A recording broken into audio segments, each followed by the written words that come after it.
मौलवी खादिम इत्थे मरना तो एक दिन नहीं, ऐलान हो जाना है मौलवी खादिम मर गया, तुसा कहना बड़ा चंगा बंदा सी या कहना बड़ा भैड़ा बंदा सी, दो ही गल्लां।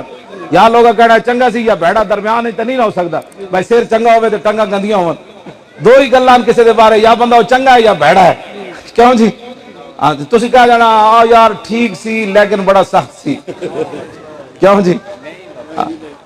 समझ आई? आज साढ़े नाल खड़े हो जाओ, बाद साढ़े जा भी नहीं लबने पुत्रो।